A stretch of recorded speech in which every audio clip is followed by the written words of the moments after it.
Salut à tous, bienvenue dans Esprit Vif, je suis Cédric et aujourd'hui, j'ai quelqu'un en face de moi qui m'a déjà bien secoué pendant notre premier échange de préparation. Parce que cette personne, elle fait quelque chose que je trouve qui est quand même clairement plutôt dingue. Elle met de l'art là où personne ne l'attend. Genre, quand je dis personne ne l'attend, vraiment, C'est ça. personne ne l'attend. Du hip-hop chez les joailliers, du graffiti dans des lieux ultra institutionnels. Exactement. Elle casse les codes, elle bouscule et surtout, elle le fait avec une énergie de fou. Mais ce qui m'intéresse aujourd'hui, c'est pas juste de vous raconter ses projets. Ce qui m'intéresse, c'est de comprendre comment elle crée. Comment on passe de j'ai cette idée à on l'a fait et ça va marcher. Ou pas. Exactement. Comment on garde la foi quand tout le monde te dit que c'est impossible. Et surtout, comment on reste authentique dans un monde qui te pousse sans arrêt à rentrer dans des cases. Elle a cette capacité à voir l'art urbain, pas comme un truc marginal, mais comme un outil de démocratisation culturelle. Et ça, franchement, c'est de la balle. Grave. Alors aujourd'hui, on va parler de création, on va parler de cette vivacité d'esprit qui fait qu'on continue, qu'on se renouvelle, qu'on trouve des chemins là où il y a juste des murs. On va aussi jouer un petit jeu. Et puis maintenant que j'ai bien blablaté, j'ai tout simplement envie de vous présenter, je suis vraiment ravi de la voir, Sonia, elle va nous en dire un petit peu plus, mais Sonia, bienvenue sur Esprit Vif, le renouveau. Merci déjà de m'accueillir. Je suis très très heureuse d'être là avec toi aujourd'hui. Une petite présentation rapide. Moi, c'est Sonia. Ouais, mais justement, en fait, j'allais arriver de toute façon à... Je t'ai devancé. Tu m'as devancé. Mais donc voilà, tu es Sonia. Qu'est-ce que tu as pensé déjà de cette intro qui est un peu longue, j'avoue, mais on verra ce qu'on en fait. Qu'est-ce que t'en as pensé? Elle est concrète, elle est claire et elle résume assez bien mon petit parcours, on va dire, jusqu'ici. Ça me représente assez bien, donc j'adore. Top. Merci. Super. Il y a un truc que j'aime bien déjà chez toi, c'est que t'es hyper souriante. Ouais. Ah, shine, franchement. Mais t'es souriante, t'es toujours comme ça? Ouais, on me dit que je suis solaire. Je suis Ouais. quelqu'un de solaire. Ouais. Franchement, c'est mon ADN, c'est moi en fait, ça c'est mon identité. Après, je suis pas toujours, c'est ma personnalité, c'est mon identité. Ouais, bah, franchement, c'est hyper agréable. Trop bien. Et je suis d'autant plus content de t'avoir sur ce numéro 1. Et donc, justement, pour rentrer dans le vif du sujet, Allons-y. est-ce que tu pourrais, au-delà de la présentation, volontairement, je suis resté un peu énigmatique, mais j'ai voulu poser quand même de quoi on allait parler. Est-ce que tu peux te présenter et tu te présentes comme tu veux? Ouais, ça va être simple, ça va être tranquille. Et c'est pas un pitch, hein, donc tu non, le fais comme tu veux. parfait. De toute façon, je suis pas trop pitch, donc ça va. Donc moi, c'est Sonia Boudiaf, j'ai 31 ans et je suis chef de projet au sein d'Isao. Donc je développe des projets artistiques et culturels afin de démocratiser la culture urbaine, qui est l'objectif premier de ce projet. Top. Et alors du coup, c'est quoi Isao? C'est une agence? C'est un collectif? C'est un mélange de tout ça? C'est plus une agence qu'un collectif. Ok. J'aime pas trop dire collectif parce que en fait, aujourd'hui, collectif, ça veut un peu tout dire et rien dire en même temps. Donc je préfère dire agence. Ok. Voilà. Ouais. Mais donc toi, dans ton esprit de base, c'était un collectif, c'est ça? Non, en fait, je souhaitais, mais je me suis rendu compte que c'était un vrai travail. En fait, Ouais. c'était un travail à part entière et ça me correspondait pas forcément, même si j'adore l'esprit collectif. Ouais. Mais voilà, on va rester sur Ok. agence, c'est top. On va beaucoup parler de créativité. En fait, on va parler de créativité sur justement Esprit Vif. La question est un peu brute, mais en fait, pour toi, ça signifie quoi créer? Créer, pour moi, c'est innover. Ouais. Pour moi, clairement, c'est innover et c'est mettre son ADN, son identité dans un projet. En fait, qu'on arrive à reconnaître les valeurs d'une personne ou d'une communauté ou d'un groupe de personnes telles qu'ils soient, peu importe. Mais c'est vraiment... et imaginer quelque chose qui va innover, qui va être innovant en tout cas, qui va apporter quelque chose de nouveau, qui va développer, qui va éveiller les consciences aussi.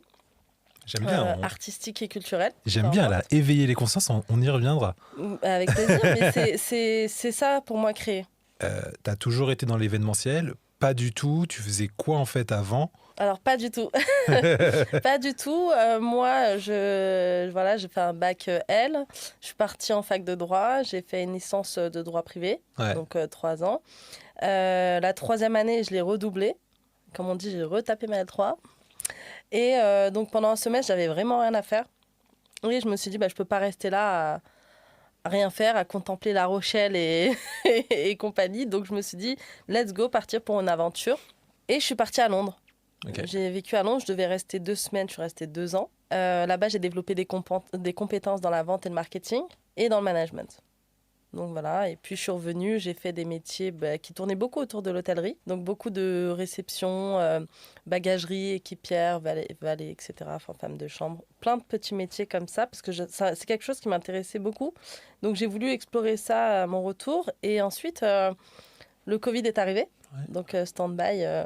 Et par la suite, j'ai fait une formation en soins du corps et du visage au sein d'un spa bien-être à Toulouse. Et je me suis lancée en entreprise. En fait, je faisais des prestations de soins du corps, soins du visage. C'est quelque chose qui était très peu développé, mais ça s'appelle la gym du visage.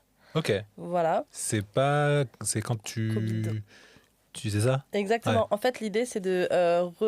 en fait, on a 47 muscles dans notre visage. Tu vois, on sourit tout le temps, donc les pommettes, elles sont jamais vraiment, comment dire, je perds mes mots. Stimulées, merci.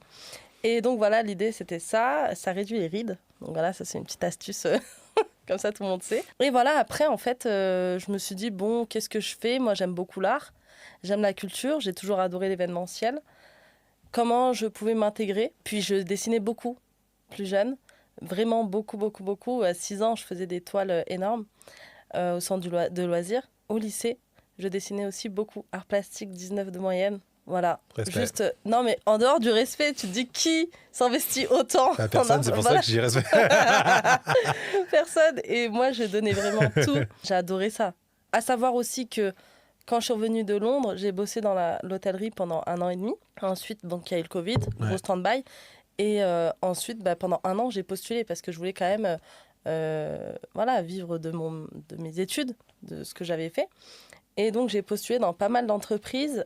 Sur 500 candidatures, j'ai eu 8 réponses, 3 entretiens, des salaires minables. Et je me suis dit non, en fait, non.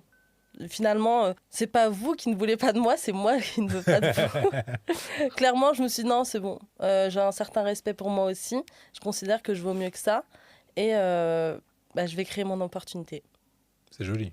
Voilà. C'est joli. Et c'est comme ça qu'est né Isaao. Ok, du coup, on a la fameuse réponse, le déclic. Mais c'est assez intéressant parce que tu étais déjà un peu entrepreneur quand même dans l'âme. Finalement, il y a ton amour de l'art plastique. Et donc, j'allais te poser tout à l'heure la question du fameux déclic. Donc là, je te pose le déclic. Là, en fait, effectivement, si je comprends, ton déclic, c'est les 500 candidatures, les 3 réponses et le manque de respect financier, c'est ça ? Exactement. Non, mais c'est tout à fait ça. C'est très bien résumé. En fait, tu te dis, tu peux pas... Moi, j'ai travaillé très dur pour financer mes études, comme beaucoup de personnes. Tu dors pas la nuit, tu révises tes partiels. Tu es dans une faculté, à l'époque, La Rochelle, c'était la 3e faculté de France, faculté de droit. C'était très, très compliqué. Très dur. Puis, en dehors de ça, je le dis là parce que c'est réel et c'est la vérité. Tu postules, tu candidates au sein de cabinets de notaires. Personne ne te prend, mais tout le monde a un stage en même temps. Je suis la seule rebeu, entre parenthèses. Tu te dis non, mais là... Et psychologiquement, c'est intense. C'est très dur. Et en fait, tu peux pas sacrifier tout ça, même si c'est 3 ans. Hein. Il y en a qui font des doctorats et bravo. Psychologiquement, c'est trop lourd, trop dur. Ouais, c'est pas intéressant ce que tu dis. Voilà. Et donc, pour me respecter, je me suis dit non. En fait, non. Je n'accepterai pas ce que vous me proposez.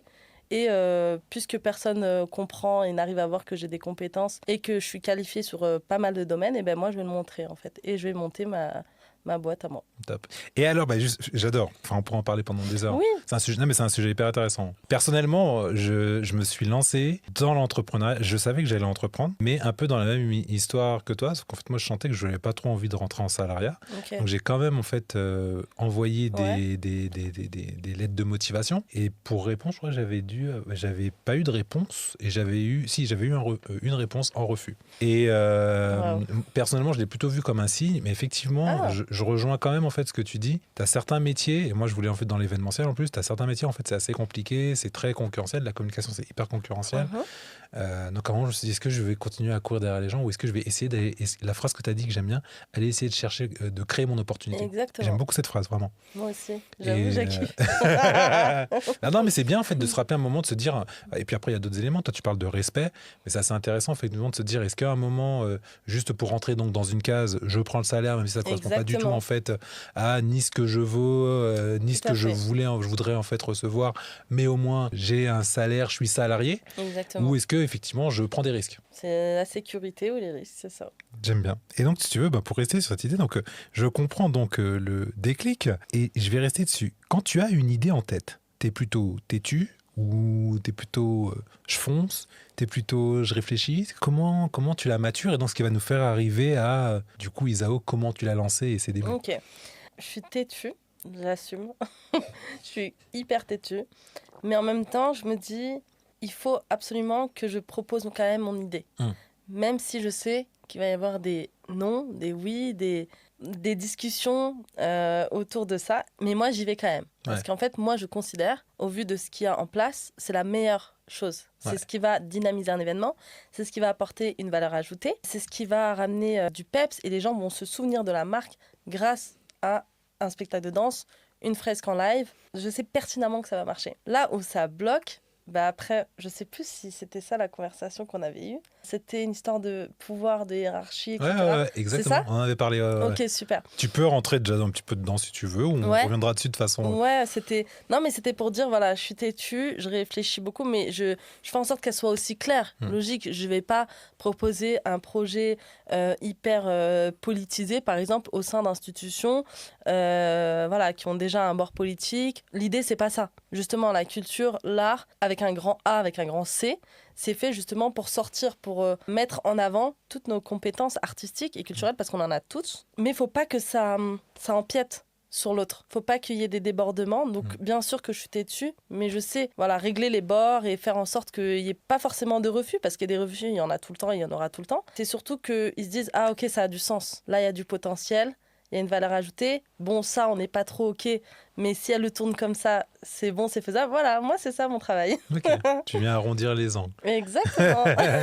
Mais alors justement, encore une fois, j'ai compris pour l'envie finalement d'allier en fait ta passion de l'art. À quel moment tu te dis que tu vas en fait vouloir par contre aller plus loin en fait finalement parce que tu aurais pu essayer de faire de développer autre chose. À quel moment tu te dis que tu veux l'intégrer dans des lieux justement comme je l'ai dit en intro auxquels on s'attend pas. Pourquoi ce besoin Il y a 2 raisons qui ont fait que j'ai dit mais là en fait il faut continuer. La première raison plutôt, c'est parce que je me suis rendu compte qu'on avait un vrai impact sur les gens.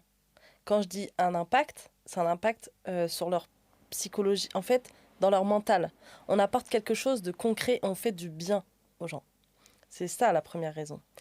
Et quand tu as des jeunes qui viennent te voir et qui te disent en fait, moi je pense que je vais être artiste, c'est plus qu'une réussite. Là, en fait, c'est des jeunes qui, au départ, ils ne se rendent même pas compte qu'on est là.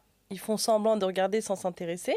Ils sont entourés, très mal entourés. Et en fait, à la fin, ils disent « Mais moi, je pense que je vais devenir artiste. Je pense que c'est bon, j'ai trouvé ma voie. » Et ça, c'est incroyable. C'est exceptionnel. Donc, c'est l'impact social qu'on a sur un espace, peu importe l'espace qu'on rencontre. Quand une personne qui n'est pas très street art, culture urbaine, parce qu'elle a son avis à elle, et qu'à la fin, elle dit franchement, c'est un beau travail. J'adore ce que vous faites. Et qu'on arrive à changer les mentalités et les avis, même si tout le monde a le droit d'en avoir, mais quand les gens voient le côté positif que nous, on essaie de faire ressortir dans chacune de nos actions, ça, c'est incroyable. Et la deuxième, c'est quand on a eu donc le groupe LVMH qui nous a dit, alors, c'est pas moi directement, c'est à travers un artiste qui a été repéré et qui m'a demandé d'être en prod avec lui dans cet événement. Donc, le groupe LVMH qui nous demande, mais en fait, ce que vous faites, c'est incroyable. Est-ce que vous voulez qu'on bosse ensemble ? Et là, je me suis dit, mais en fait, on peut tout faire. Il n'y a rien qui peut nous arrêter. Parce que c'est quand même LVMH. C'est LVMH. Voilà. En dehors du fait de moi, d'où je viens, qui je suis, l'artiste qui il est, c'est pas n'importe qui. Et là, tu te dis, si t'as réussi à taper à l'œil d'un groupe aussi balèze, c'est qu'en fait, t'en vaut la peine et t'as une vraie valeur. Ouais. Mais quand tu lances Isao, tu sais déjà que ça sera ce que c'est aujourd'hui ou pas du tout, en fait ? Pas du tout. Parce que moi, quand je lance Isao, en fait, je me dis juste, je vois des morceaux sur les murs, tu sais, des coloriages un peu ratés sur les murs. Je me dis, mais là, il y a un problème. Comment c'est possible qu'un mur aussi géant soit aussi mal entretenu que ça? À qui il appartient? Qui est l'auteur de ces coloriages pas ouf, à moitié réalisés? Et c'est là, en fait, où je me rends compte, mais il y a un problème entre les artistes et les institutions, les groupes privés, publics, etc. Et les clients, en fait, tout simplement. Il y a un problème. Et moi, je me suis dit, why not me mettre au milieu entre les artistes et les clients. À la base, c'est comme ça. Par la suite, donc au début, il faut savoir que j'ai prospecté 600 personnes.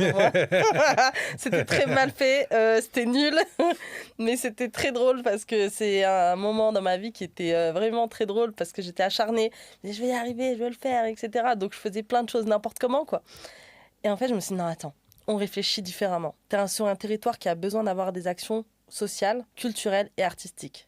Je trouvais qu'il n'y en avait pas assez. Je me suis dit, là, il y a un truc à faire. En fait, je vais faire des actions, tout simplement développer des projets artistiques et culturels à impact social et inclusif et positif au sein de mon territoire, là où je vis. Tu parles de ton territoire, tu parles donc le département où tu vivais, c'est ça ? De Clichy-sous-Bois. De la ville de Clichy-sous-Bois. Okay. Je me suis dit, il faut que je développe des actions. Pour la ville. Exactement. La ville de Clichy-sous-Bois a été très, très heureuse de me recevoir au sein de son territoire. Les habitants aussi, les bailleurs sociaux aussi, les clients. Voilà. Il y a quelque chose qui m'intéresse. Donc, avant d'arriver, on va dire, dans la grande ville, tout à l'heure, tu as dit, tu parlais de ta prospection. Ça se passe comment ? C'est comment ? Voilà, c'était comment en fait ? À savoir que c'est une prospection ratée. Hein. Oui, mais c'est pour ça, justement, mais c'est... Ok. Alors, comment ça se passe ? Très simple. Je vais... Très simple, pas forcément parce que c'était quand même du boulot, mais je vais sur Internet et en fait, je cherche... donc moi, c'était pas IA, pas d'intelligence artificielle. Je me suis dit, je vais vraiment aller à l'essentiel. Étant donné qu'il y a énormément de bailleurs sociaux sur le territoire de Clichy-sous-Bois, je me suis dit, je vais passer par les bailleurs sociaux. Et j'ai tapé tous les noms des bailleurs sociaux sur Google. J'ai ouvert plein de pages sur mon ordi, carnage total. Et en fait, j'ai été chercher les noms et prénoms des responsables. Je suis allée sur LinkedIn, je leur ai écrit des messages. Ils m'ont transmis leur mail et j'ai envoyé un mail en mode « Bonjour, je suis Sonia Boudjaf. Je veux développer des actions culturelles et artistiques au sein du territoire. Est-ce que vous voulez m'accompagner ?»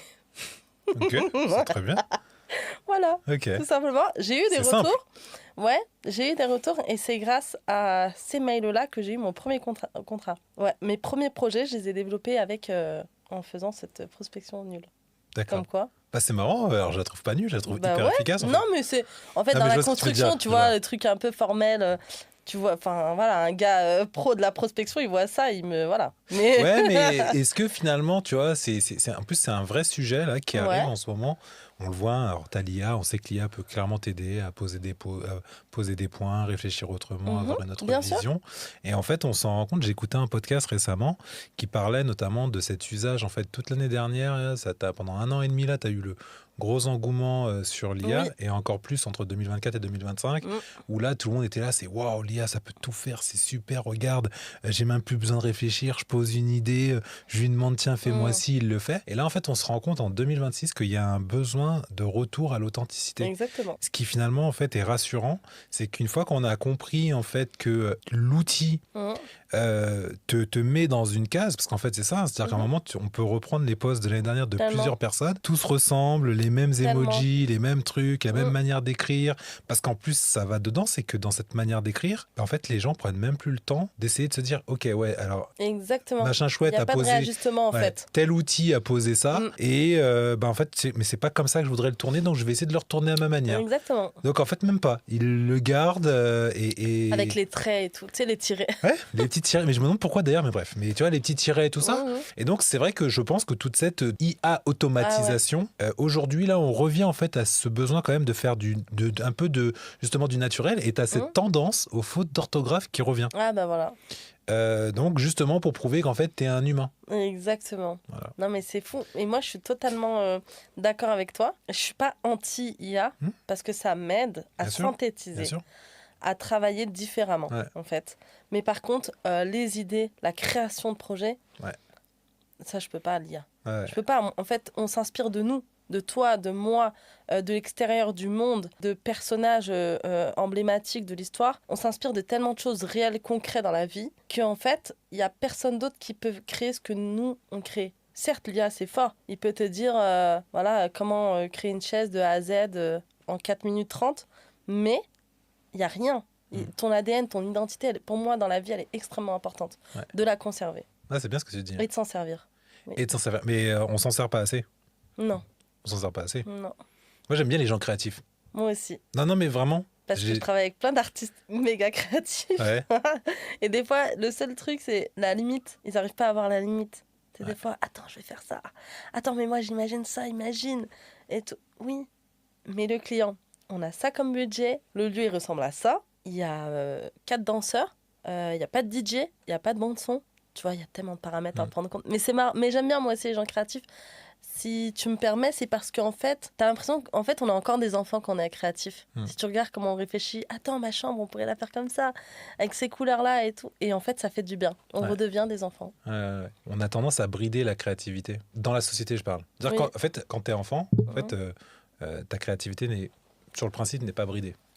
Tu vois. Et en fait, à un moment, plus tu grandis, et plus en fait on te bride justement pour que tu rentres dans des normes. Arrête de rêver. Dans des cases. Voilà, arrête de rêver, ça marchera pas. Non mais ça c'est trop grand ce que tu rêves.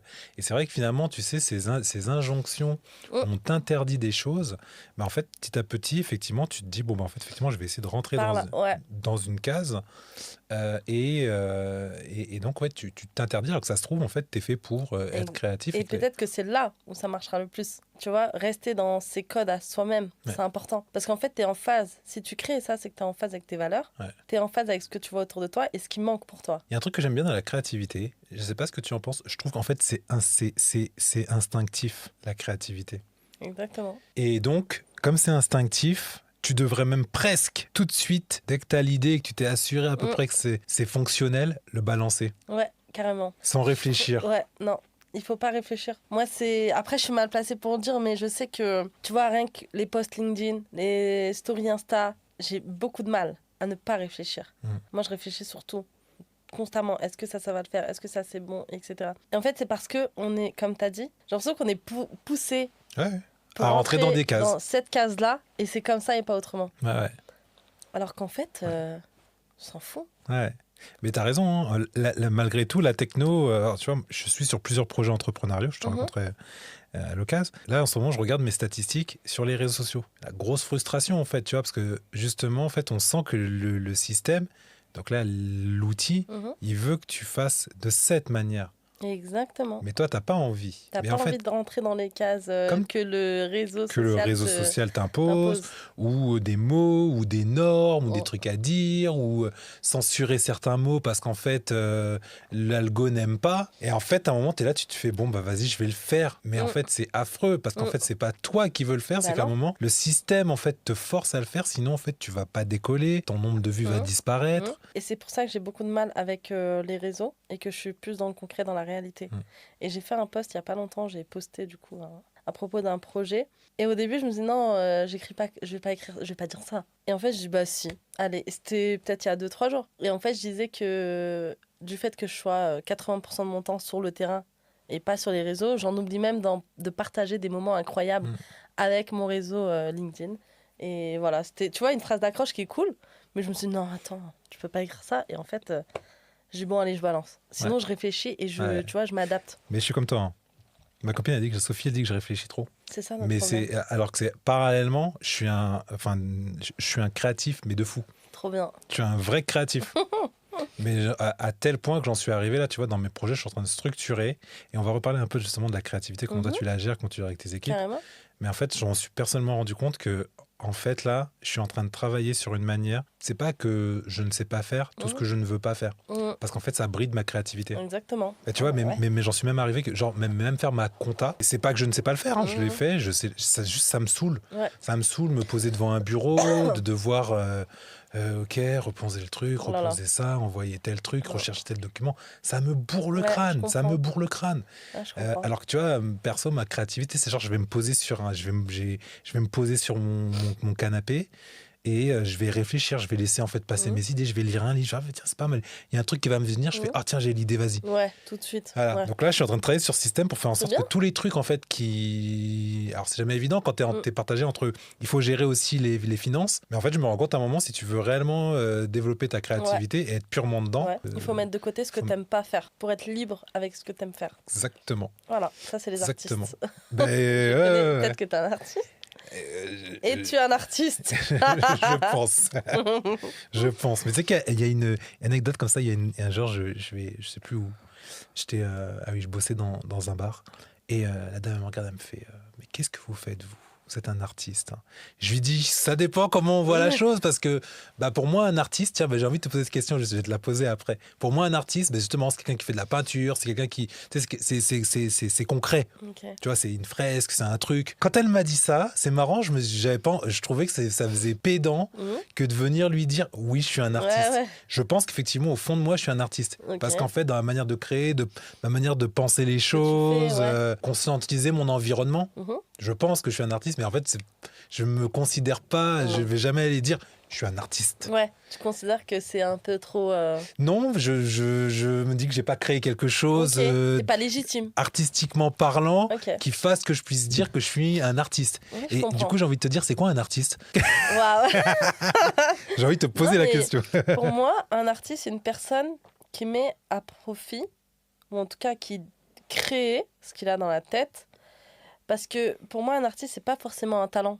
C'est pas une personne forcément talentueuse. Les artistes, si on regarde, la plupart, c'est des gens qui travaillent énormément.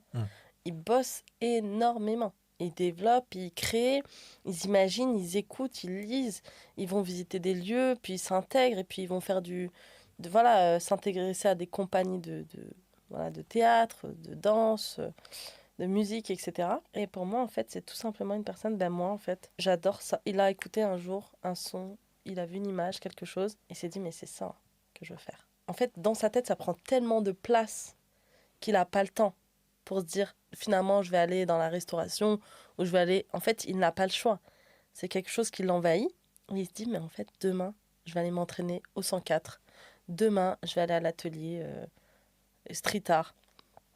Demain, je vais aller faire une fresque, je vais aller faire un mur, je vais aller faire du vandalisme avec un gars, je vais faire un mur. Et j'ai pas le choix parce que j'adore ça. C'est toute ma vie. Tu vois, donc ça dépasse le talent.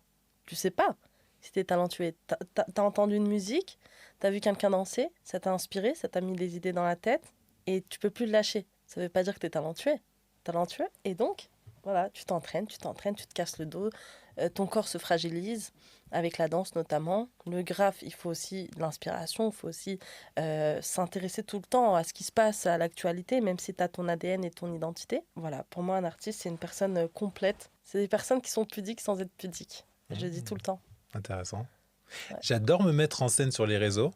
Et tu vois, pourtant, je disais à Sophie qu'en fait, ma vie privée, personne ne le sait. Tu vois, moi, genre sur les réseaux, j'en parle pas. Moi non plus, ma personne vie sait. privée, j'en parle pas. Pourtant, je suis pas pudique de me mettre en scène, de tout ça. Ma vie privée, le truc où en fait c'est verrouillé. C'est-à-dire que les gens qui sont au courant, ils sont au courant parce que j'ai envie de leur dire et c'est pas en fait sur les réseaux que je vais aller le crier, tu vois. Et pourquoi ? Parce que j'aime bien séparer en fait. Il y a mettre en fait ce qui se passe dans ma tête en exergue, essayer de lui donner une vie, une naissance.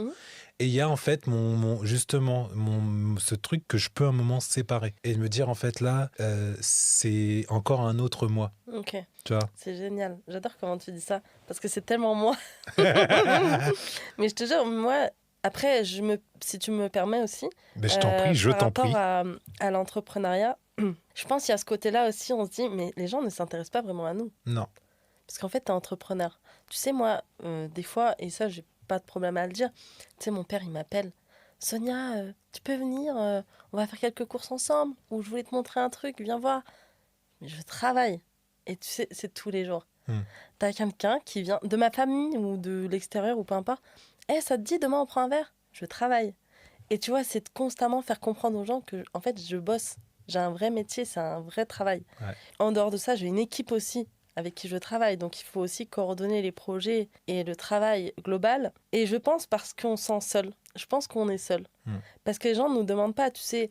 Moi, j'ai de la famille donc, qui sont salariés. Et c'est très bien, hein. Attention, Non, mais Je- on ne est crache pas sur le d'accord. salariat. Jamais, Jamais. Je suis jamais. le premier, et après je te laisse reprendre, à dire hein, le salariat, c'est de la bombe atomique. Mais de ouf. Si en fait, en gros, t'es content, t'es payé pour kiffes. faire une tâche, Mhm. tu te sens épanoui dans ce que tu fais, Exactement. tu te sens valorisé ou pas, mais en fait, t'es à l'aise avec ton truc, franchement, Why not? kiffe. Tous les mois, tu reçois ton salaire, tu sais que le 31 du mois, le 30 du mois, au pire, le 2, le 2 du mois, t'as ton salaire. Exactement. C'est cool. Bah, de ouf. Non, mais moi, je trouve ça incroyable. Et même le salariat, c'est aussi dur. C'est très violent dur. aussi. Ah, c'est violent. Moi, c'est mon expérience qui m'a dit jamais de la vie je vais travailler pour quelqu'un. Et malgré tout, j'ai quand même postulé les 500 fois. Malgré tout, je me suis dit, putain, on sait pas. Tu sais, faut pas juger, faut pas se faire des idées. Et finalement, après, je me suis dit, non, c'est bon. Là, c'est un vrai signe, là.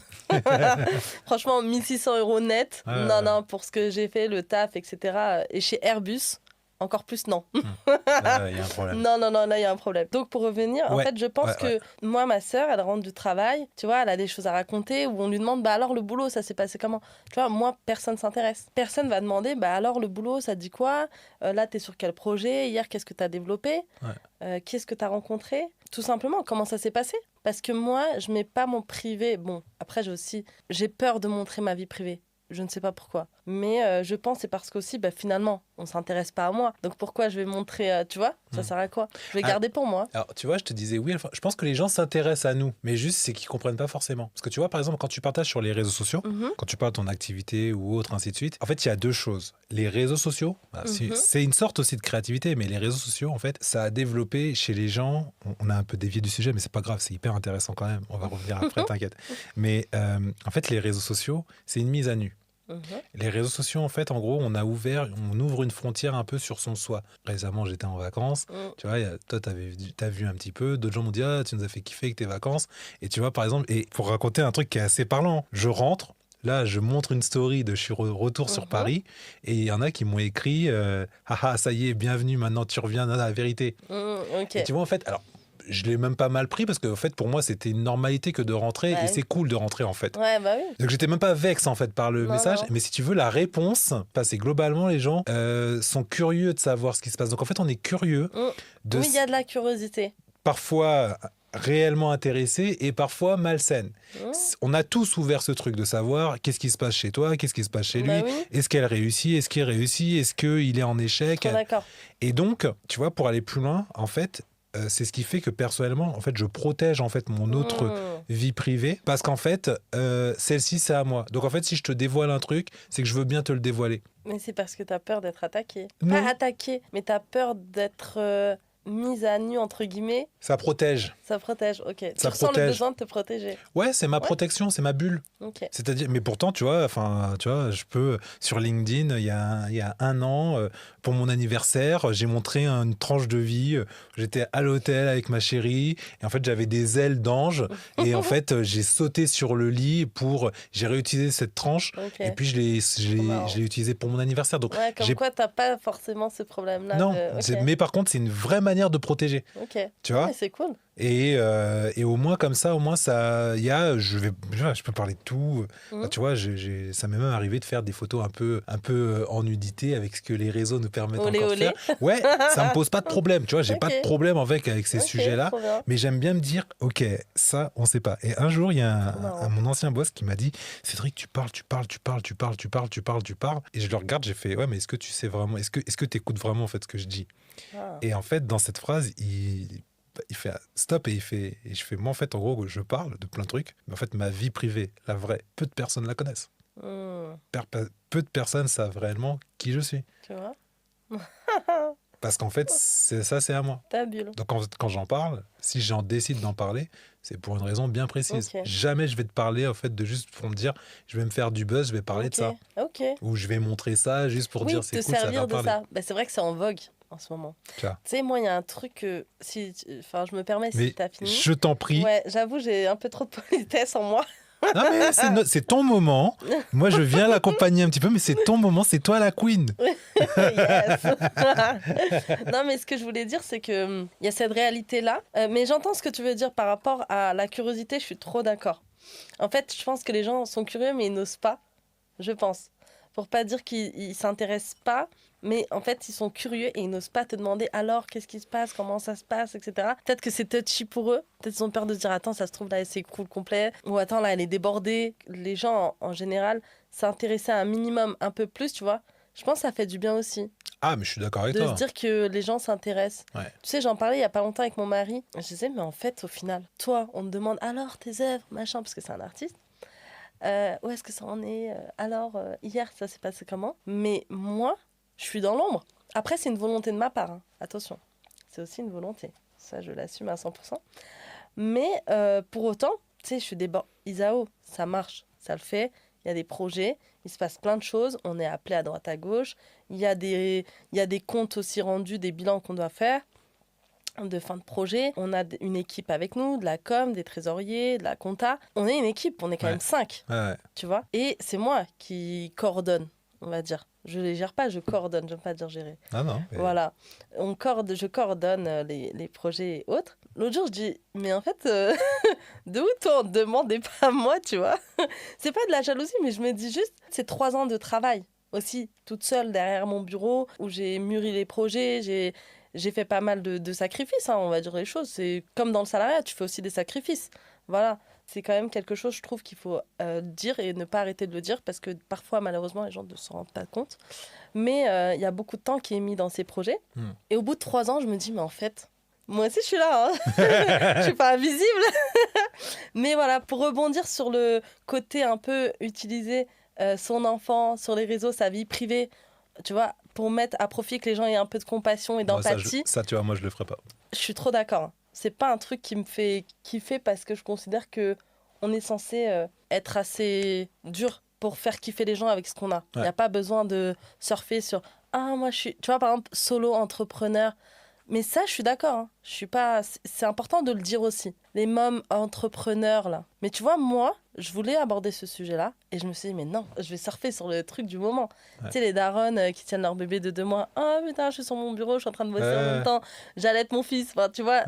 Non. En fait, je me suis dit, non, parce que ça invoque... Et je veux pas rentrer dans cette... tu sais, dans cette... Ouais, voilà, tu rentres dans la case. Dans la case. Ah non, bah c'est la case. C'est la case. Et je me suis dit, non, je ne rentre pas dans la case. Même si c'est important de le signifier et de le mettre en avant. Je pense que c'est bien, en fait. J'adore, on est en train d'ouvrir le sujet ailleurs. Mais c'est pas... Excellent, non, c'est hyper intéressant. J'ai tellement de questions que la case, mais tu as raison. La case. Ouvrir sur les autres sujets, parce que j'ai 3 questions encore. En fait, il y en aura plein. Je crois que nous faudrait même presque 2h30, en fait, je me rends compte. Non, donc tu m'as parlé tout à l'heure de Clichy-sous-Bois. Comme ça, je reviens un peu sur les projets. C'est Clichy-sous-Bois, c'est ça? C'est bien. Du coup, tu as commencé en fait à lancer les projets là. Quand tu commences à arriver sur la ville, sur Paris, sur la grande, sur la capitale, on va dire, comment ça se passe? C'est quoi ton approche? Et j'aimerais justement qu'on aille sur un des événements dont tu avais parlé, notamment sur les réseaux sociaux. Oui. Et j'aimerais qu'on en parle un petit peu. Comment ça se passe? Ça a été quoi l'approche? Et puis après, j'ai une autre question justement sur c'est quoi l'image aujourd'hui, peut-être des professionnels sur l'art et même plus globalement l'art urbain. Donc du coup, j'aimerais bien qu'on s'intéresse un petit peu à ce projet que j'ai trouvé ouf. Tu parles pas tant de ça, pas tant de tous les projets en fait que tu réalises, mais celui-ci, tu en avais parlé. De Chaumet? C'est ça, Chaumet, exactement. Si c'est possible. Hein, et donc voilà, et je m'étais dit, je fais waouh. Et en fait, c'est le jour en fait d'ailleurs où tu en as parlé, je me suis dit, putain, c'est vénère ce qu'elle fait. Cool. C'est là où j'ai vraiment compris ce que tu faisais. Bah, c'est génial. Du coup, je veux bien que tu nous en parles un petit peu. Comment en fait tu t'es dit, ok, là maintenant il y a besoin vraiment d'aller implanter ces projets dans ces lieux, de nourrir en fait ce mélange, cette culture. Comment ça se passe? Je suis sûr que les auditeurs seraient hyper ravis aussi d'en savoir plus. Comment on a commencé? Donc, comme je disais, il y a un artiste qui a été repéré par le groupe LVMH en 2023. On a réalisé des projets avec eux. On a fait un spectacle pour le dîner des maisons engagées du groupe LVMH. Ensuite, il y a la Maison Chaumet qui faisait en fait un événement pour la révélation des médailles olympiques. En tout cas, elle accueillait l'événement de la révélation des médailles olympiques au sein de leur atelier Place Vendôme. Et donc, c'est la même prod, la même agence de production qui développait ce projet-là avec la Maison Chaumet qui fait partie du groupe LVMH et qui a dit, mais en fait, l'année dernière, ce qu'ils ont fait, c'était ouf. Et donc, ils ont contacté l'artiste en question, qui est Bendos, qui a créé ce projet-là de toutes pièces pour, à l'origine, le groupe LVMH. Il a créé le spectacle Blocks. Donc, il a créé la tenue, les blocs, qui ont été créés par Funky Sign Mais il est incroyable, c'est un super artiste. La bande-son qui a été créée aussi par un ingénieur son, Julien Lepreux. Ensuite, tout le reste, la scénographie, la mise en scène, la choré, c'est avec aussi Bidi et avec 8 danseurs. Donc tout a été créé de toutes pièces, de A à Z, pour le dîner des maisons engagées, au groupe LVMH. L'année d'avant, c'était Kamel Wally. Donc ils nous attendaient au tournant. Voilà. Et c'était au Palais de Tokyo. Et donc on a envoyé un truc de malade. On était une équipe, on était 21 personnes. Petite parenthèse, on a intégré des jeunes de Clichy-sous-Bois pour leur faire découvrir les métiers de l'événementiel, voir un peu les coulisses. En fait, l'événementiel, c'est pas juste on fait la fête et on prend une coupe de champagne. ça va plus loin. Donc voilà, on a eu l'opportunité et la chance aussi de faire ça. La prod qui gérait Place Vendôme, la révélation des médailles olympiques au sein de la Maison Chaumet, a dit mais ce qu'ils ont fait l'année dernière, c'était incroyable. Il faut absolument qu'on les revoie, c'est pas possible. Est-ce qu'on peut voir ce qu'ils peuvent proposer, etc. Et ils ont contacté Bendos, qui est à l'origine du spectacle Blocks, pour avoir une version miniature, plus petite, au sein de la Maison Chaumet. Et c'était incroyable. Ça s'est très bien passé. L'agence de prod, elle est exceptionnelle. Ils sont très gentils, très agréables, ils te mettent à l'aise, ils mettent à l'aise les danseurs. On a été très, très, très bien accueillis. On avait une loge que pour nous. Ça, c'était trop bien. Et l'accueil c'était trop bien. C'était vraiment génial. Et ils ont assuré, c'est l'agence événementielle Shortcut. Ils ont vraiment assuré. Ce qui est ouf, c'est que ça a mis quand même un certain temps avant qu'ils disent. Ils n'ont pas dit oui le lendemain. Bendos a proposé en fait son spectacle. Voilà. Ça a mis un peu de temps. Parce que la Maison Chaumet n'a jamais accueilli d'hip-hop, de danse hip-hop. Quelque chose de hip-hop. Quelque chose de genre la culture urbaine, tu vois. Jamais. Et ça a fait un carnage au siège. C'était très compliqué. Parce qu'on a eu du coup les retours le jour J. On a dit alors merci, etc. D'avoir reconnu notre travail et de nous avoir laissé la chance en gros d'explorer, de voir aussi, de travailler avec vous. Voilà, c'est dingue quand même. Un spectacle, un show de danse pour la révélation des médailles olympiques au sein de la Maison Chaumet, place Vendôme. C'est incroyable. Nous, on a kiffé. Il dit, ouais, mais c'était pas facile. Et tu vois, il dit, c'était dur. Et tu sais, il finit sa coupe de champagne comme ça. Moi, je vais me prendre une autre coupe de champagne. Il disait, c'est dur. Je dis, c'est vrai. Il me dit, mais madame, il n'y a jamais eu ça ici. Vous vous rendez pas compte? Je dis, non, c'est vrai que maintenant, je m'en rends compte. Et ça, pour moi, c'est un aboutissement de dingue. C'est super, j'adore notre échange. Comment, en fait, selon toi, la culture urbaine, elle était perçue de leur côté et elle est peut-être encore perçue aujourd'hui? Elle a un certain nombre d'années d'existence, la Maison Chaumet. C'est dur de sortir des codes de la haute joaillerie. Il y a ça aussi, ce à quoi ils sont confrontés. Il faut rester dans les codes, tu vas rester un peu dans dans la danse contemporaine notamment, par exemple. Mais le hip-hop, tu sais, c'est un côté un peu brut. C'est brut. C'est clash, c'est brut, on vient s'affirmer. Ouais. Il y a quelque chose d'assez dur. Exactement. Il ne faut pas avoir peur d'accueillir une discipline qui va venir dire « Hey, voilà comment on danse, voilà ce qu'on fait et voilà comment ça se passe. » Et en fait, je pense que je pense pas qu'il y ait un côté de « Ah, c'est racaille » ou « Ah, ça fait bandit ». Je pense pas. Je pense qu'avec l'expérience que j'ai aujourd'hui, il faut tout le temps rester dans les codes, dans les cases. Tu sais, quand je propose des projets, comme je te disais tout à l'heure, j'arrondis les angles parce que je sais qu'il ne faut pas abuser, entre guillemets. Je ne peux pas dépasser. Il y a des clients qui ont des codes. C'est très, très, très important de rester dedans parce qu'après, il peut y avoir des problématiques d'ordre juridique aussi. Et mon but, c'est aussi de faire en sorte qu'il n'y en ait pas. C'est de protéger les artistes, protéger les danseurs, protéger le lieu aussi, enfin, nos biens, nos matériels et autres. Et je ne peux pas sortir des cases. Et c'est là où je me rends compte, mais la Maison Chaumet, comment veux-tu qu'elle sorte? Et elle a réussi à sortir de cette case-là en acceptant notre show. C'est dingue. Et ça s'est très très bien passé parce que le spectacle Blocks, sa particularité, c'est un spectacle hybride qui mêle 2 disciplines. Le free running, donc parcours, acrobatie, et le breakdance. Il y a un mix entre les deux. La musique créée par Julien Lepreux, elle est assez contemporaine, elle est douce, mais en même temps, elle envoie du rythme. Et c'est parfait pour un événement assez court, pour envoyer un peu de peps pour la soirée. Ils ont fait un effort de dingue en nous laissant l'opportunité de bosser avec eux pour cette soirée-là. Et tout le monde a adoré. comment justement aujourd'hui l'art urbain il est perçu? Et je double la question, Mhm. comment il est perçu? Et finalement, on met quoi aujourd'hui dans l'art urbain? Alors, comment il est perçu? J'espère que tu aimes bien les questions. Ouais, ça c'est des questions un peu...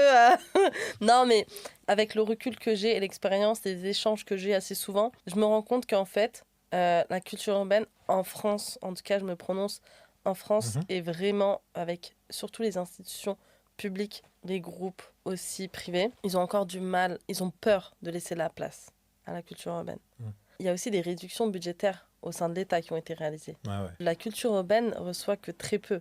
Et c'est là où tu vois l'importance. C'est là où tu vois que les idées, il y a encore un problème dans la démocratisation de l'art urbain.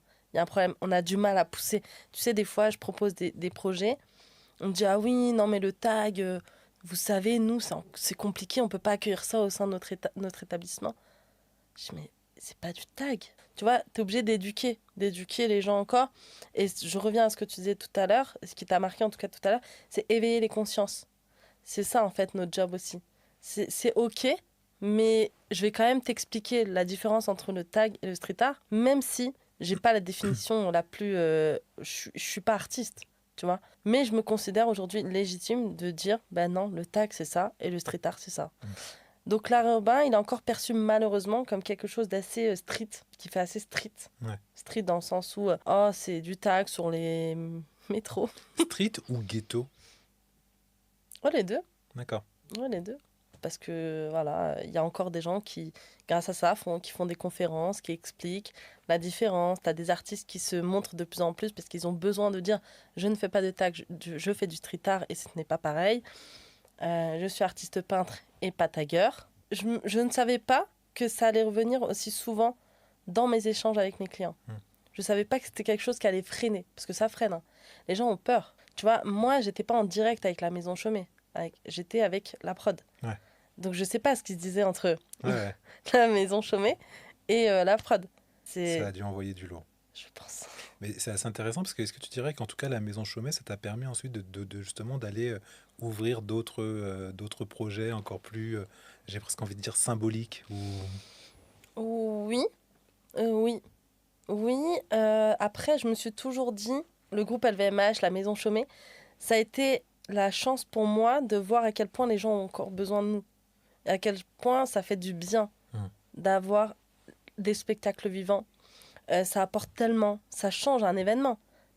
Mais c'est impressionnant. Quand on le voit, c'est impressionnant. Tu sais, il y a une différence entre prendre un petit verre et parler entre nous, et puis être coupé au milieu de ton verre par l'arrivée de 8 danseurs avec une scénographie incroyable, les lumières qui s'éteignent, les danseurs mis en scène, avec un show pendant 8 minutes, 10 minutes. Tu te dis, mais qu'est-ce qui se passe? C'est quoi ce truc de ouf? Et tu vis un vrai moment. Tu vois, plutôt que mettre juste un DJ, il faut dynamiser ces événements. Maintenant, c'est en vogue, c'est comme ça. La communication, le marketing, ça rentre dans ça en fait. Hyper Et ça intéressant. nous a renforcés. Ça m'a renforcé dans le truc de me dire, bah, en fait, ce que je fais, c'est ouf, c'est stylé. C'est pas forcément la confiance en soi, c'est plus Isao. Se dire, bah, en fait, on va aller grave loin. Ouais. Et alors du coup justement aujourd'hui Isao, comment ça fonctionne concrètement? Toi tout à l'heure tu as dit deux choses, tu as dit que tu t'as raconté en fait le tout début comment tu voulais toi te positionner, c'était mettre finalement au départ tu voulais plutôt te mettre en relation les entreprises avec les artistes pour qu'ils puissent valoriser en fait leur art. Là maintenant tu es plutôt en coordinatrice de projet. Ouais, mais je suis encore... Si je comprends, en tout cas. Je fais encore ça. Ça fait partie de mes missions. De créer aussi cette... Du coup, ça fonctionne comment alors finalement? Alors finalement, comment ça fonctionne? Si ça peut intéresser en plus des artistes et tout ça, donc je pose la question. Carrément. En fait, on a des projets, on propose à l'artiste le projet. Parce qu'il y a des artistes qui ont quand même des codes. Il y en a qui, tu leur dis, pour Nespresso, ils veulent pas. Ouais, je sais pas. Mais en tout cas, il y en a qui sont vraiment anti. Donc, il faut faire attention. Tu peux pas dire, ok, c'est bon, je vous propose lui. C'est impossible. Parce qu'il faut s'assurer de ses dates de disponibilité, s'il est ok avec l'entreprise, s'il est ok avec l'institution. Parce que des fois, ça dépend aussi. Il y a des partis politiques qui rentrent en jeu. Il y en a qui veulent pas bosser pour certains maires ou certaines villes. Et après, une fois que le projet il est ficelé, l'artiste est ok, ben on balance en fait tout ce qui va être cahier des charges. on nous partage, on échange avec le client, mais c'est nous qui échangeons avec le client. Ok. C'est pas l'artiste, parce que D'accord. l'artiste n'est pas comptable, c'est pas un gars de l'administratif, quoi. Enfin, lui, il veut tout faire sauf ça. Il veut juste créer. C'est l'artiste qui, lui, va créer par rapport au cahier des charges qui est mis en place. Et toi, donc, Isao, s'assure, en fait, en gros, que de la mise en place, les Exactement. moments, les lieux. Tout. Panier repas, déplacement, D'accord. le lieu aussi, parce que nous, on fait une visite de terrain avec l'équipe. Et on s'assure que tout est bon pour l'artiste. Ok. Les lieux de stockage, etc. Excellent. C'est top. Donc il arrive comme un roi. Il arrive comme un roi. Voilà. Ah, c'est bien. Donc on a la partie coordinatrice et tu as la partie en fait. Donc c'est pas une mise en relation directe, Non. mais quelque part tu gères un petit peu, on va dire, un peu l'agenda indirect de certains artistes. Exactement. Je suis plus l'interlocutrice, en tout cas l'intermédiaire au milieu. Je suis au milieu, Ah, c'est top. entre les deux. Super Comme bien. ça, s'il y en a un qui me dit... parce que parfois le client, il peut dire, ben non, nous on n'est pas là. Il y en a qui peuvent dire, c'est moche, tu vois. Et c'est moi qui reçois ça. Il y en a qui peuvent dire, non mais c'est pas possible. Est-ce qu'il peut faire que à la bombe de peinture parce qu'on n'a pas d'argent pour la peinture? Ce qui est intéressant, c'est qu'en fait, tout à l'heure, quand tu parlais de Chaumet, tu disais que quand c'est passé avec la prod, ils devaient dire des trucs de fou. Et là, c'est la même chose de ton côté. En fait, ils doivent eux-mêmes dire des trucs Oui, de voilà. fou. Ça, c'est intéressant. Et c'est Il y aurait ça. un truc à faire. Je te propose un petit jeu. Ouais. Alors, c'est tout nouveau, donc on le reteste un petit peu. Normalement, on a plusieurs éléments, mais comme on a beaucoup parlé un peu en amont, on a passé un peu le temps, mais c'est pas C'est grave. abusé là. Alors, donc c'est un peu des idées plus à répondre assez rapidement. Je l'ai appelé le speed round. Ok. Oui ou non. J'ai ma réponse, mais je l'ai écrite en première, donc non, je vais pas te mettre celle-ci. T'es plutôt team matin ou team nuit? Nuit. Nuit. Tu bosses mieux le soir? Ouais. Ça cogite à 300%. Exactement. Et le matin, je fais mes mails et j'appelle mes clients. Ok. Voilà. Ceux qui dorment la nuit. Exactement. Est-ce que tu écoutes de la musique quand tu travailles Mais je mets mes écouteurs. pour rester dans ta bulle? Exactement. Ah, pas mal, pas mal. C'est pas mal ce truc un peu écho, tu sais, c'était quoi un peu genre Exactement. comme si t'es sous l'eau mais que tu peux respirer. T'as tout dit. Est-ce que t'as un rituel chelou? Ce qui peut être du... Non, franchement, non. Pas de rituel chelou. Non, bah, c'est juste que à minuit, je peux être en train de faire des mails, faire des projets et préparer des dossiers pour le lendemain, Ok, à minuit, quoi. t'es no life presque. Ouais. Tiens, allons sur l'agence. Si ton agence c'était une œuvre d'art, ça serait quoi? Frida Kahlo. Oh, Parce que je considère que Frida Kahlo, c'est une vraie œuvre d'art. En Ouais. elle-même. vrai personnage. Mm. Ouais. Frida Kahlo, joli. J'aime bien. Si tu devais choisir un son qui représente ton approche, ce serait lequel? C'est-à-dire mon approche... Ton approche, l'approche d'Isao, justement, la manière justement de tout ce que tu as dit, éveiller les consciences. Il y a un peu quand même, il y a un côté un peu rentre dedans, et pas de façon négative, mais voilà, on a un côté un peu, je rentre dedans, j'ai une idée, alors maintenant j'essaie d'arrondir un peu, mais voilà, donc, tout ce que j'entends, voilà, c'est... J'adore. Mais alors, moi, je suis très nulle en titre. Ok. J'ai beaucoup de mal à me souvenir des Ok. titres. Mais il y a une musique qui est incroyable et qui dit « La banlieue influence Paname, Paname influence le monde Oh, très jolie phrase. Et Alors, donc, comme je suis aussi une quiche en titre, je ne pourrais pas t'aider. » Voilà, tu vois. Mais voilà, je m'en souviens très très bien. D'accord. Et quand je l'écoute, tout de suite, j'ai ce truc-là de... C'est Isao qui arrive, quoi. Ok. Tu vois? Mais je prends le titre, je le mettrai en story quand ça arrivera. Yes. Ce sera Avec petit plaisir. Alors, clin c'est d'œil. pas le titre. Hein. Non, mais je prends l'intitulé, juste Ouais. voilà, Et moi, je t'enverrai le titre. mais même avec la bande, là, avec les Ouais, on quelques retrouve. mots que tu as dit, là, on retrouvera retrouve. sans problème. Merci Internet. J'avais envie de te dire, dans 5 ans, tu verrais comment Isao, mais c'est peut-être un peu loin. Alors, c'est un petit peu loin, mais je vois Isao avec une équipe, une vraie équipe. Alors, quand je dis une vraie équipe, c'est pas que mon équipe, c'est une fausse équipe, mais avoir un vrai... son agence, en fait, un lieu où, en fait, on se réunit, les gens viennent te voir, tu sais... Le lieu accueillir- physique. Ouais, un lieu physique, mais alors, on en a déjà un qui est à Bagnolet. Ouais. Ouais, qu'on s'installe dans pas très longtemps. Mais j'ai pas encore le crédit pour dire non, vous inquiétez pas, regardez, on va le faire. Et si ça fait pas, On peut faire autre on chose. fait autrement. Mais pour l'instant, on part sur ça. Ouais. J'ai pas encore cette cred là, Ah, tu vois. Mais Dans 5 ans, j'aurai, j'en suis sûre. J'aime bien, c'est beau. Et me J'aime bien. développer dans 5 ans, non, je sais, parce qu'en fait, j'ai quand même Un planning, une non, timeline. un board, comment on appelle ça? Pas mood board, comment on appelle ça? Enfin, ton Non. vision board. Voilà, Ton vision merci. board. Je t'en prie. Vision board. Et ben, je l'ai, et en fait, c'était intégrer encore plus le luxe et à l'international, pas que en France. Ouais, ouais. Voilà, ça fait partie de mes missions. J'aime bien. J'adore. Voilà. Top. Je t'ai fait un petit quick express, mais c'est pas mal. Et, c'est top, c'est top, c'est top. Il y a des choses. Il y a des choses. J'aime beaucoup, j'aime beaucoup. On a parlé de plein de points. On est allé sur le. On a parlé de renouveler, de changement, d'évoluer. On a fait pas mal de points. J'aimerais arriver sur les quelques petits. Ça, c'est toujours le petit. C'est les dernières minutes que j'aime bien accorder à toi, la queen, aujourd'hui. Ce petit moment où on passe à l'action. Ok. Qui est plus peut-être pour l'audience, si on a quelqu'un qui nous écouterait en fait là maintenant et qui se dirait j'ai envie de me lancer mais j'ose pas, qu'est-ce que tu aurais envie de lui dire? T'as pas le choix en fait. Si tu veux créer quelque chose avec ton ADN, ton identité à toi qui te représente tes valeurs et sans avoir à dépendre, parce que finalement, tu vois, avec ce que je disais, tu dépends quand même de la demande du client. C'est pas la fiesta non plus. Mais si tu considères que tu as vraiment quelque chose de concret à apporter, on a besoin de toi, tu réponds à un problème, qu'est-ce qui te manque? Fais-le. Ouais. Bah ouais, tu sais, moi, je me permets, mais moi, je me suis lancée, je prends quelques secondes, mais je me suis lancée, il n'y avait rien. Hein. C'était une idée. Je me suis dit, là, on me refuse, je crée ma propre opportunité, je suis déter, je sais que j'ai des compétences, on va voir comment mes compétences vont arriver chez Isao, quoi. J'aime bien. Alors, pour rester un peu sur le sujet, là, il y a vraiment cette phrase, là, hein, créer ton opportunité, j'aime beaucoup.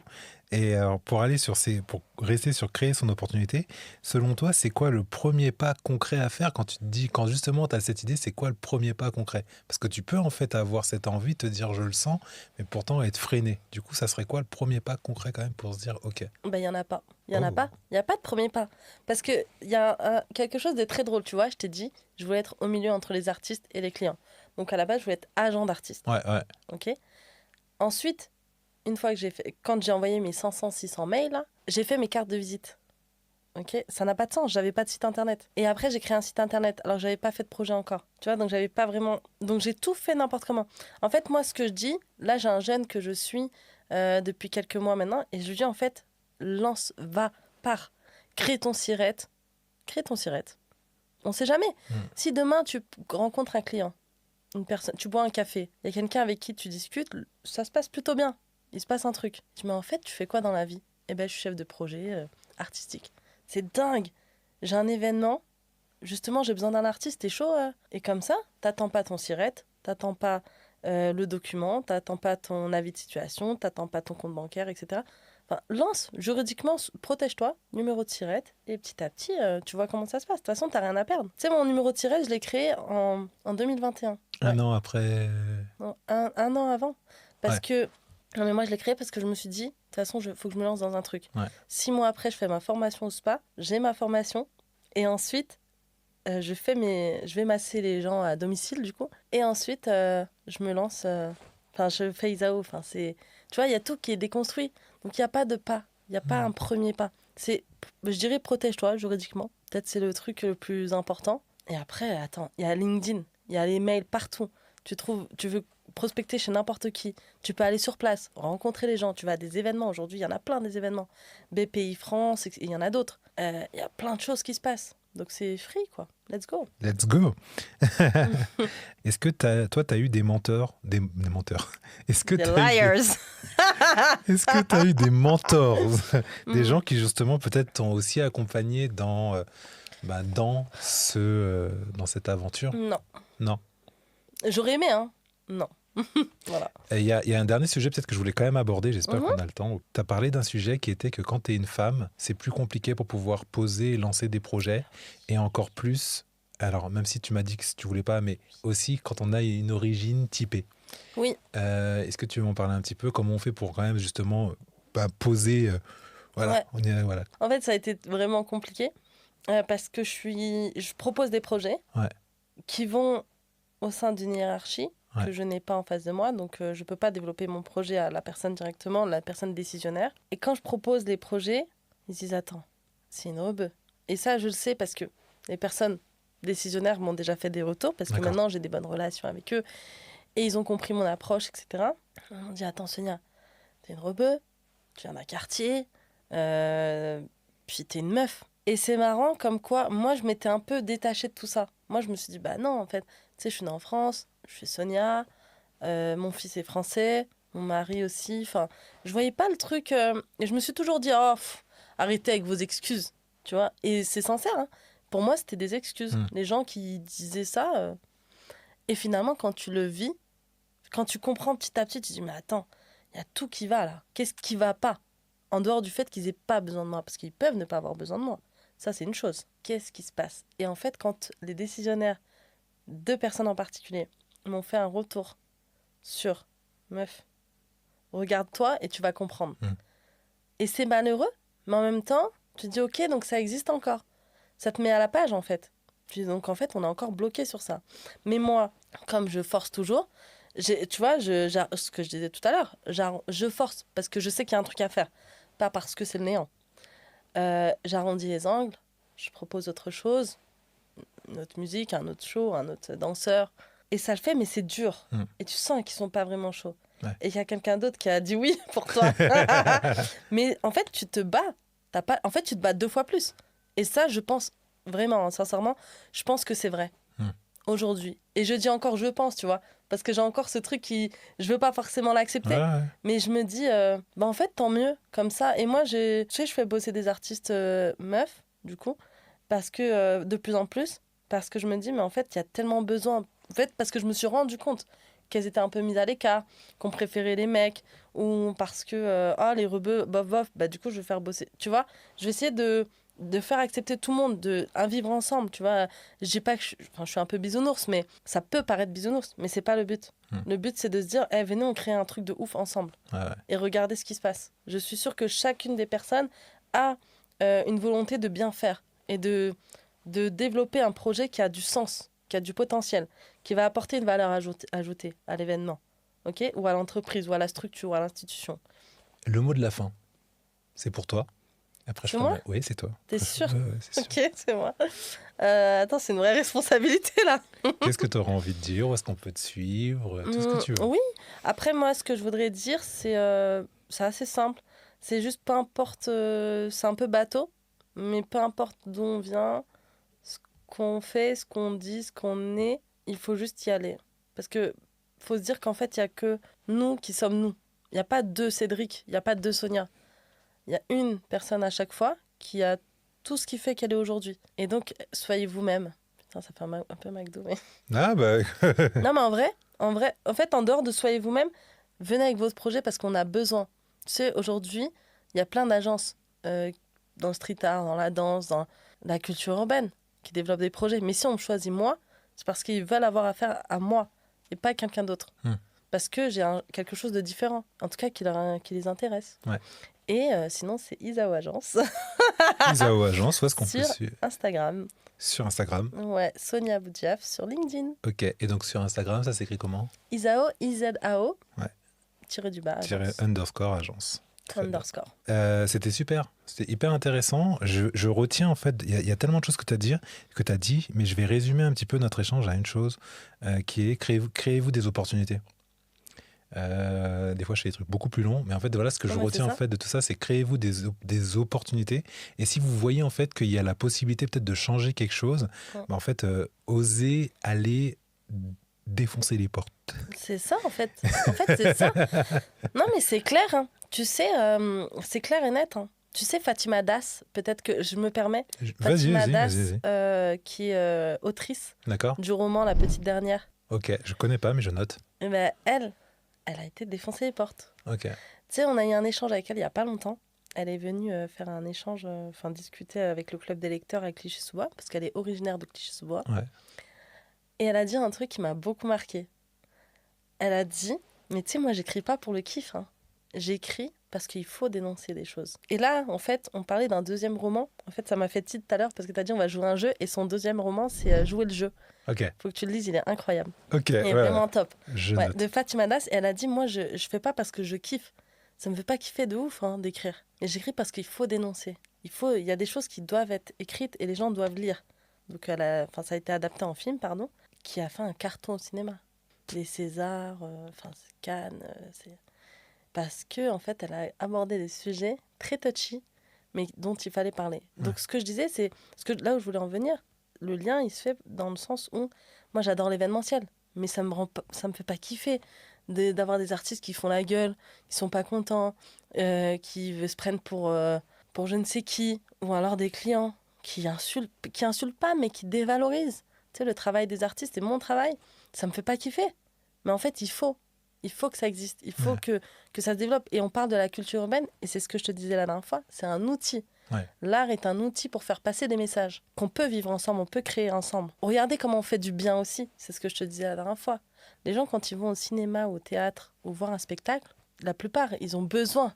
Ah, j'ai besoin de respirer, il faut que j'aille. Tu sais, il y en a, c'est fumer une clope, il y en a, c'est aller voir un spectacle. Il y en a, c'est les deux. Mais voilà, c'est aussi se dire, on va défoncer les portes. On va défoncer les portes, on n'a pas le choix, on a une identité forte, on a une valeur de malade. Voilà. Ça clôture parfaitement ce podcast, vraiment. Merci infiniment. C'était top. Je suis très content de t'avoir eu sur ce revival. Et le premier esprit vif. Franchement, je suis très très content. Cool. Merci à vous d'avoir écouté ce podcast. J'espère que vous aurez apprécié ce premier numéro avec Sonia. Franchement, je suis aux anges perso. Et je vous dis en fait à très vite pour un nouveau numéro. Et Sonia, vraiment merci encore une fois infiniment. C'était top. On a parlé de pas mal de sujets. Et merci à toi. Je te souhaite belle continuation et je te dis à très vite. Merci à toi. Ciao, ciao. Salut. Ciao l'équipe. À très vite.